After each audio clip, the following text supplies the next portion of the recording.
an argument ensued.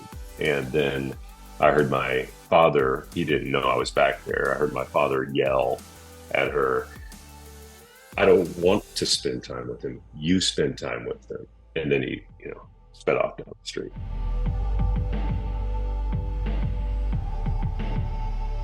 But I got Vince Miller joining me back for another round, so welcome back. Good to be with you. I love being with you, man. Jeff, you are like a power plant of energy. Every time I listen to you, I'm not gonna lie, you fill my bags just with your joy and energy. So thanks for having me. For sure. The last time we had a conversation, we borrowed a room in the church that I was serving actually at the time in Minnesota. I'm pretty sure we were in the nursing mom's room and sitting in these recliner chairs with the smell of whatever smells are in the nursing. So today we're not in person, sadly. Sour milk, man. Sour Yeah, milk. it was. I mean, it's amazing how smell brings back memories. And just for fun, I am going to tag in the show notes to this conversation because guys, like going back like 6 years and saying, hey, what was in the dad life, Vince Miller, what did he share then? So I am hoping and I'm planning that guys are going to go back and hear a little snippet of that. But if my notes are correct, you at that point, your kids were 2017-14 was the chapter of dad life, Wow. Yeah. back 6-ish years ago. Yeah. So today, you're in a different phase of fatherhood, dad life. I would love for you to catch us up a little bit. Tell us about your family and just the current phase of fatherhood. Yeah. So my oldest one is married to a politician. Okay. Yes. And they gave birth just a few months ago to our first grandchild. His name's Everett. Mm, That story is phenomenal. We can circle back to that sure. in a little bit if you want. I have two boys. They're both out of the house. They actually own a home in Florida, St. Pete, Florida. So we have a home in Minnesota and a home in Florida. So we kind of go back and forth. So our daughter's in Minnesota and our sons are in Florida. So that's kind of our situation today. It's kind of changed quite a bit since then. I've been through a stage or two of being a dad, so to speak. So yeah. What's your grandpa name? Are you just going by simple grandpa or do you have a different name? Everybody wants to give me a name. My son-in-law wants to call me VPaw. He's hoping that'll stick. My Yes. my wife calls me Pops now, Okay. and I'm kind of waiting for the little one to decide. Why can't he decide? Whatever comes I out like of his that. mouth is totally fine with me, I like that you kind of even have if to it's dumb wait. dumb. Yeah. I'm hopeful for Dum Dum. It's amazing. Now we had the chance to hang out together in person because you came to this event that we hosted in Washington D.C. Just coming around fatherhood, men's ministry leaders around this bigger themes, macro themes of how do we serve and collaborate and serve the church, serve men. It was so grateful that you took time and energy to come join us for that gathering. So many conversations while walking through Washington D.C. and meeting and side conversations that I want to tag back to. But I'm just curious, like from this last window of time since we kind of spent time together 3-4 months ago, is there anything on the dad life front that you just find? And I know part of this might intersect back with little Everett and the journey of becoming a grandpa, but anything just bubble up top of mind that you're like, man, let's start here. Sometimes I like to just toss it to the guest to say, hey, let's start here. Is what in the dad life do you find kind of rising to the top as far as an insight, an application, a challenge, uh, anything that you find top of mind today? Oh yeah, there was and I'll get to baby Yeah. Everett here in a second, but there was something that happened with him, and then I had a friend of mine reach out to me who's 10 years my senior. We've been friends for a very long time. We were texting back and forth, and I was telling him about the situation, and he goes, Vince, it's time for you to become the patriarch. And dude, that stuck with me. I mean, that was like a word of knowledge almost that came to me. And as soon as he said it to me, I was like, what does that mean? Right. Like, what does it mean for me? I mean, I know what it means. I've read the Bible, I've read about the patriarchs, obviously, but But then I was like, it made me think about the role of a patriarch. What does a patriarch do? And I don't know if you've done this in your life, but I think there's times where we're given a title where we don't assume the role. Mm, Does that make sense? We're sure. given a title and we don't assume a role. One of those moments is dad.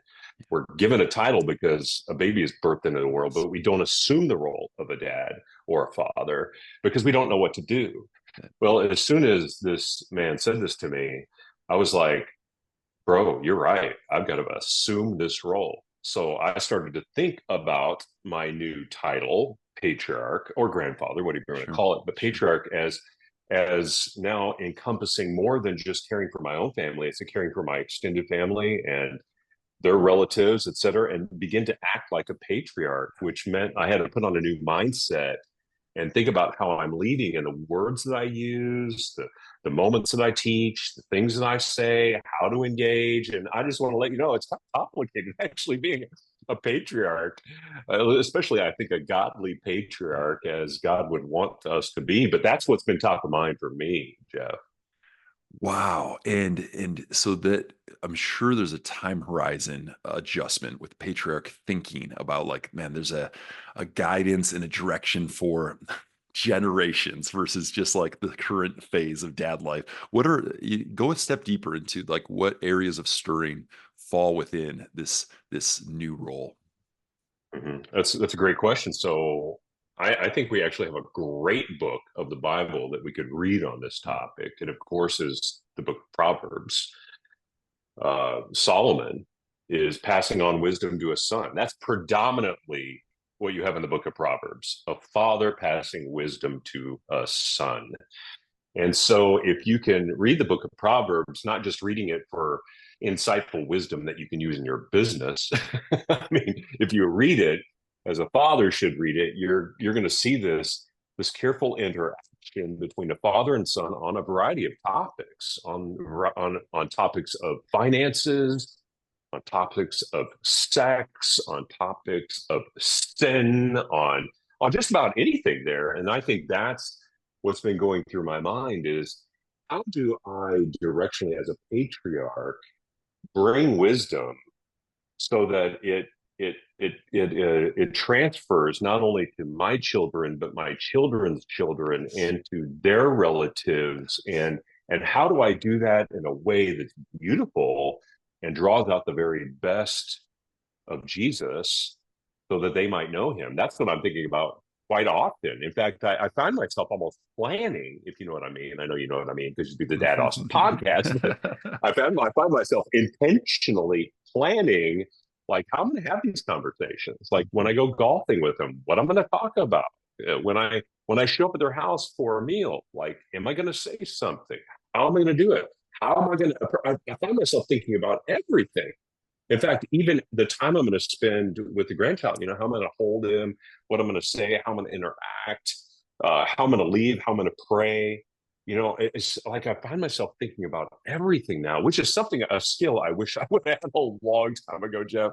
I think every dad wishes that, by the way. There's always regrets we have, but sure. I just wish I would have deployed this kind of intentionality a long time ago. I'm thinking about your grandpa right now because I know through Mm. conversations and through your books, like stories of your grandpa and the gift that he, I mean, the direct like fathering that your grandpa did for you. I think it may be helpful though for our listeners to hear a little bit of why was your grandpa like needed in this role as far as your dad not being in the picture, even back to I think it'd be helpful if you'd be willing to share the story in the driveway of you sneaking around the house and Mm. hearing kind of this finality moment with your dad Mm. that then led to your grandpa stepping in. Would you be willing to kind of share maybe those two stories side by Mm. side to help bring us to the point of me asking more questions about this role? Yeah. Yeah, obviously you've read my book. That's that's awesome. um, so two moments, two stories side by Mhm. side. One is a failure of a dad, and the other is a dad who stepped in. That's basically the contrast. So first, bio dad. I was a young man. I'm going to try to keep the story short. It's kind of emotional, but Yeah. I'll keep it short. I just really was about maybe about 12 years old, I was longing to kind of know who my dad was. My mom and dad were divorced. I went over to his house every other weekend for those every other weekend visits. And there was kind of this mystery about who he was. I knew he wasn't a great guy, but there was something that I think every boy finds alluring and mysterious about their father. And at some point, they want to know about their father. Well, I was having one of those moments, and I talked to my bio mom and just said, hey, I want to spend more time with dad. And she was very like off-putting about this. She really didn't want me to spend more time with him. He was kind of a sociopathic, narcissistic Vietnam vet. He had a lot of things wrong with his head, addicted to drugs, and there were things wrong with him that I was unaware of. But I went over to his house one week and came back, and I just kept begging her to talk with him about me spending more time with him. I wanted him to come to my stuff, come to my ball games, hang out with me, do things that dads do with kids. And anyway, I he pulls back up in front of our home at the end of one of those weekends. My mom comes out to his truck to meet him. It's actually a white Ford Bronco, if you remember that famous white Ford Bronco.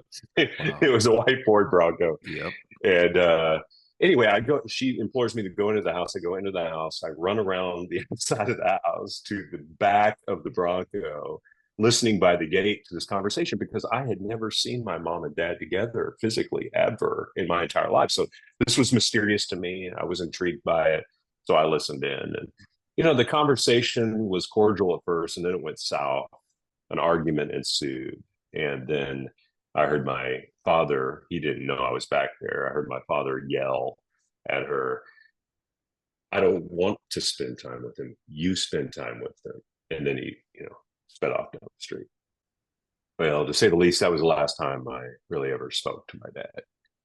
I refused to go over to his house ever again. And, it kind of burned a big bridge. It created a wound there that was pretty painful.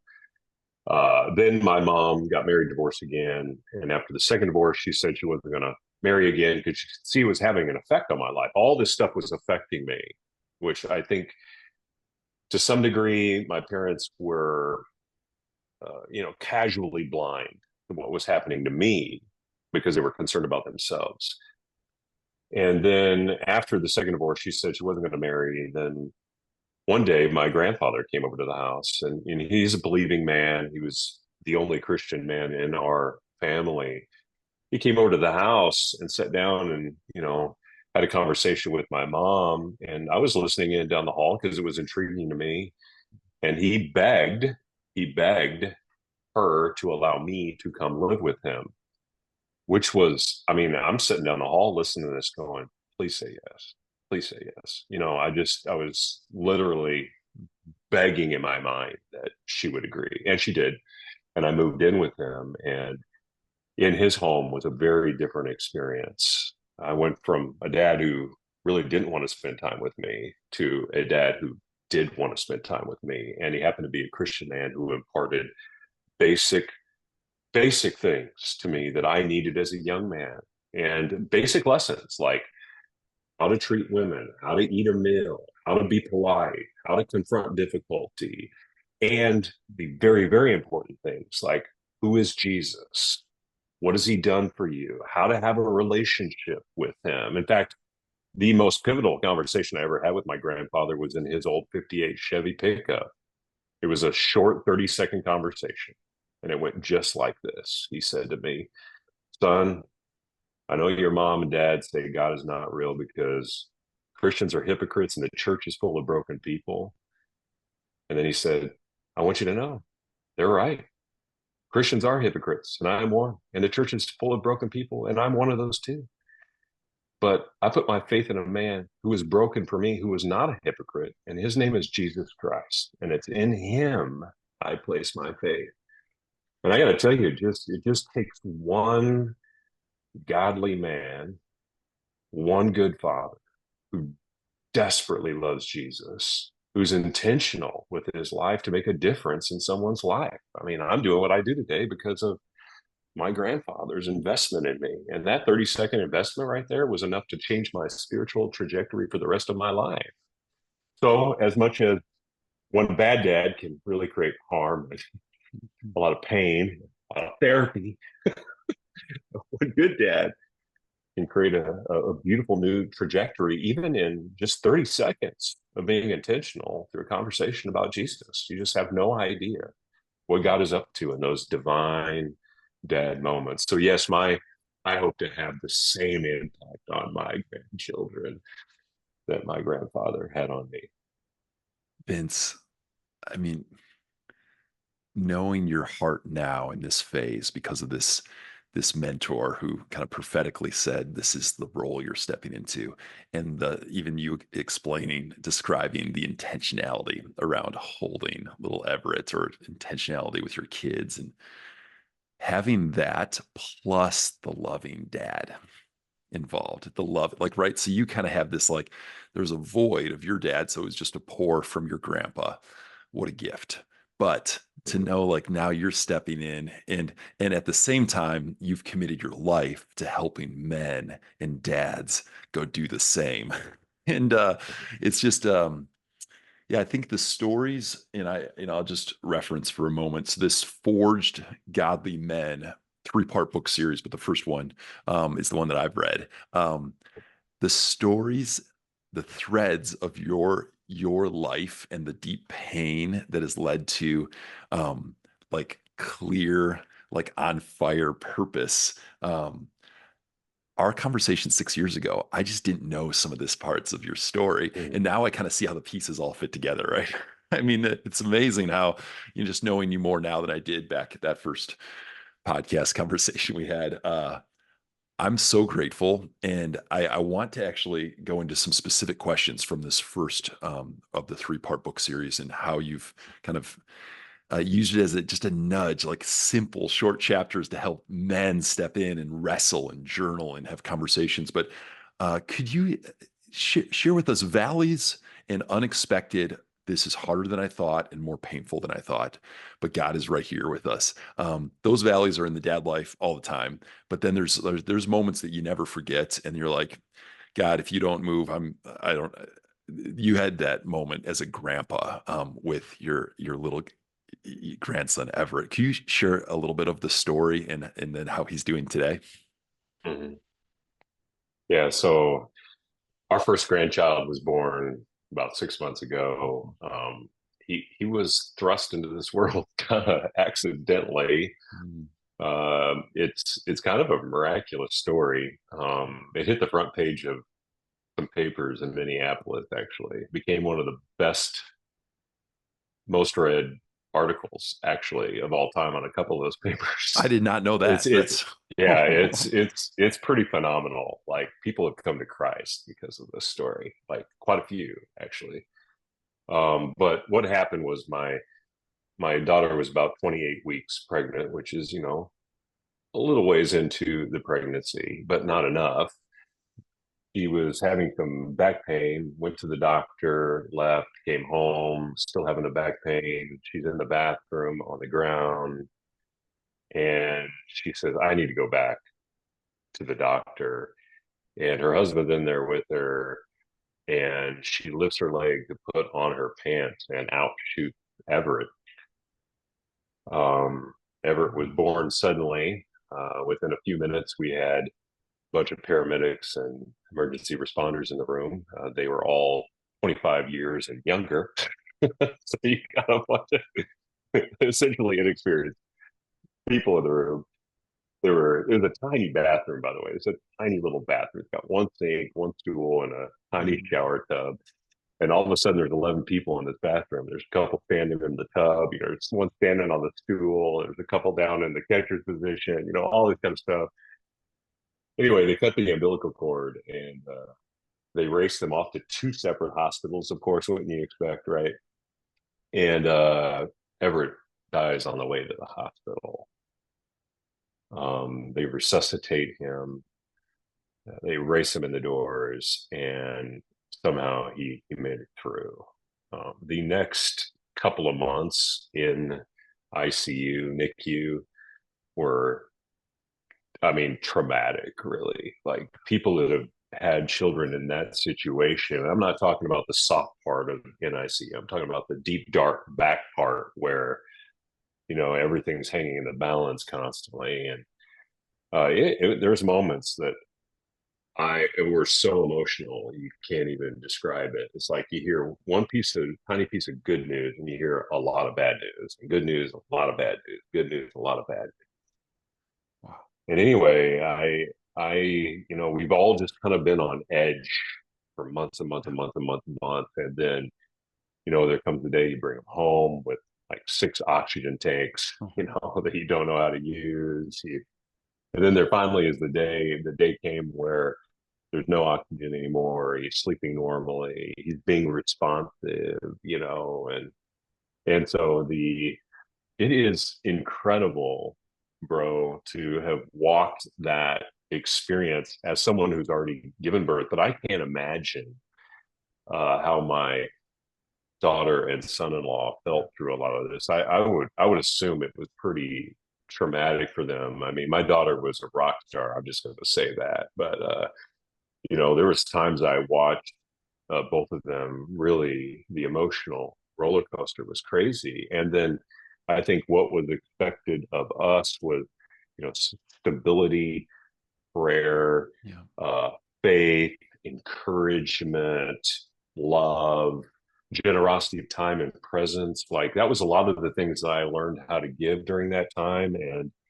And God, I think, used a lot of that. And the incredible story of this kid's return to health, it has become a remarkable, uh, I don't know if you want to give it the name tool, but a tool for uh, expanding the gospel in people's lives. I mean, there was a couple of paramedics there that when they dropped him off at the hospital, when they heard that he was breathing, were just weeping on the ground in tears. Later, it came to find out that one of them made a profession of faith because of it. I mean, that's like, honestly, it's emotional just when I start Wow. thinking about it. And I think a lot of other people were very stirred emotionally because there's so many highs and lows. And I mean, there's times you were angry, there are times you were sad, there are times you're happy. I mean, it was just so many emotions just like wrapped up in this little child. So it's been a wild ride, but the last couple of months have been amazing. This is, by the way, the most perfect child. I mean, like it is. We had him over for a weekend, and yes, I was a little tired, but this kid is like the perfect child. He sleeps, he laughs, he's engaging, he's easy to take care of. He hardly ever cries. Like he barely cries. I, what a gift after all that. So anyway, that's kind of where our hearts have been lately, and learning how to lead and guide through those situations as a grandfather has been a little bit challenging. Like there's been some hard conversations we've had with our own children, our son-in-law, the other family, and the other parents. We've had a lot of hard conversations with one another, and by hard I mean like, how do we navigate this Yeah. together? Yeah. How do we pray about this? How do we engage with one another around the emotions we feel? That's a hard moment to lead in, even as a pastor from the outside, because I've been in plenty of those. So you have too. We've been in a Mhm. past. You've been a pastor. You understand from the outside it's hard to lead, but how do you lead from the inside as both a pastor and a father and grandfather? It's hard to navigate those things as you get older. It becomes a lot more complex. So Yeah. that's what I've been wrestling through lately. Vince, the playbook for fatherhood, right? The playbook for your son-in-law, rookie dad, welcome to dad life, right? There is no play for this. Like, right? There's no one size fits all. You shared in our last podcast 6 years ago about dropping your daughter off at college. Okay. And the amount of time, right? The amount of life lived in 6 years, in that gap. But you said the question, hey, did I do enough? Like the moment of did I do enough? And you shared two tips. The first was like, hey, like being a mentor is a lot about just living into the character of Christ. Like that's all we can, like we just live more in that direction imperfectly, right? We just live into understanding modeling, reflecting, living the character of Christ. And then the second tip was just, hey, try to make every moment a teachable moment. Look for opportunities to impart godly principles. You shared these two tips. But you fast forward, the threshold of dropping off at college is nothing compared to a threshold of marriage, threshold of like celebrating the, pregnancy, threshold of bringing home a baby. You can't make this stuff up. Like these are, there's no way you can be prepared for what you walked through these last 6 years of these. What have you learned? Like, how has it changed you, specifically these last 6 months? Yeah, I would say that it's taught me more about the ministry of just being present. And I mean being present, not just physically, but like emotionally, theologically, with your time, your energy. Um, I, all three of my kids have been through some remarkable ups and downs over the last 6 years. And while we want to put some nice tactics around being a father or grandfather, I really do think that there's the powerful presence that we have where we're actually engaged and we're there for them and we're listening and we just turn on the cues and we're watching. And yeah, some of it's imparting wisdom and guidance, but I mean, I think if you were to ask my daughter, son-in-law, or my two sons what mattered most over the last 6 years, they'd probably just say it's the little moments that we had with each other that brought us great joy. I mean, I can think of a great moment I had with my son on the golf course, my middle son on the golf course, about a year ago, and we were having some super meaningful conversations about life, about sin, about God, and he was asking questions, and there was no one else on the course, and we just stopped the golf cart, and we were just on this beautiful day having this conversation about God, and it was those moments. I was available and I was present to him where it could actually turn on my mind and engage that moment. I think that's what I've tried to do well. And yeah, we can turn, those tips that I gave last time, I still deploy those same things. I use them all the time. But I've also learned a valuable lesson just about presence, just about being there when they need you. And that means not being somewhere else, right? It means not being somewhere else. It means you're physically not somewhere else and that your mind is not somewhere else.